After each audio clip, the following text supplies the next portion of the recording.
Many of us are just cruising along our regular routine and we're not really thinking about something going wrong, and then BAM! What happens? Something goes wrong. Usually that something is a fall.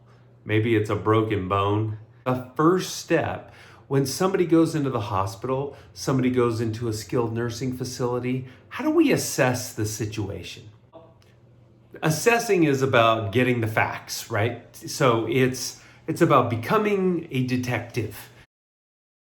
The first thing you need to really determine is this something that needs to be decided right now, today? You know, a lot of times you're in the hospital, so they're pushing you back to the house, and that person is going home and they may not be able to function completely at home. And maybe the first thing you need to do is get help. Maybe call me, call other companies in order to, really pay somebody to help you. Start thinking about your own perspective. What is your assessment of the situation? Do you feel like your parent needs help? Do you feel like with a broken hip, that they would need a caregiver to come into the home? Do you feel like you need a family member to kind of be looking out after them?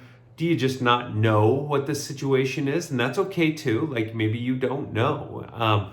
But you may have some ideas. And, there's basically 4 general categories that I'm going to guide you through real quick here.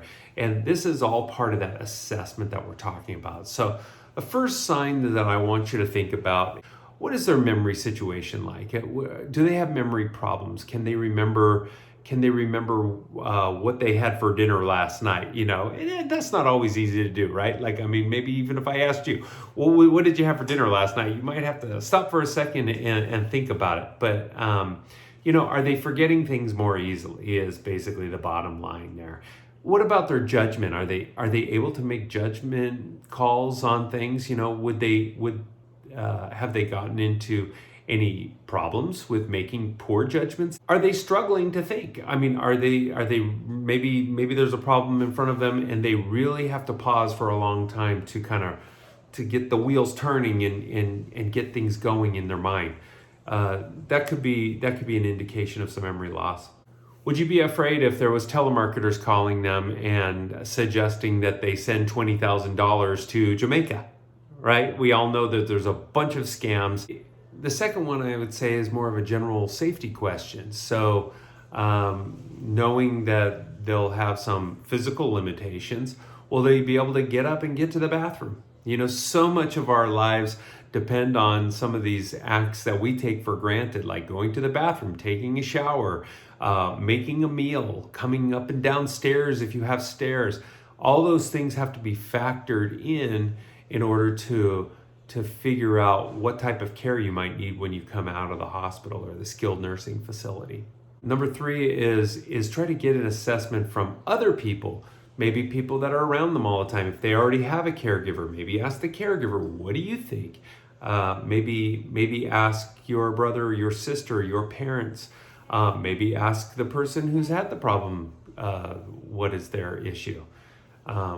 So, again, you're just trying to gather as much information in as possible. A lot depends on how you ask the question. You don't want to ask this question really aggressively or leading. You don't want to say, mom's in trouble and we need to do something. What do you think of mom, right? You want to say, I'm worried about mom. I'm not sure what's going to happen next. What do you think is going on? Do you feel like we need help? And so think about how you're asking that question.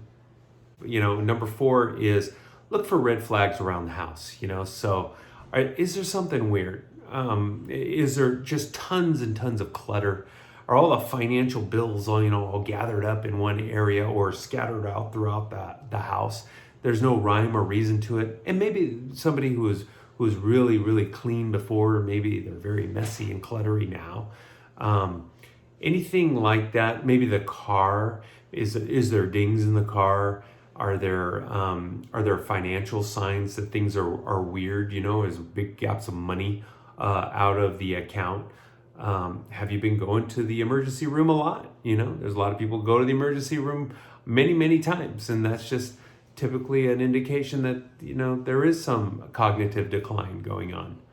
So this is the assessment phase. This is, to me, the first step that you have to take. When somebody's in the hospital, you really got to dig in and figure out the next steps, okay? Step number one, assess.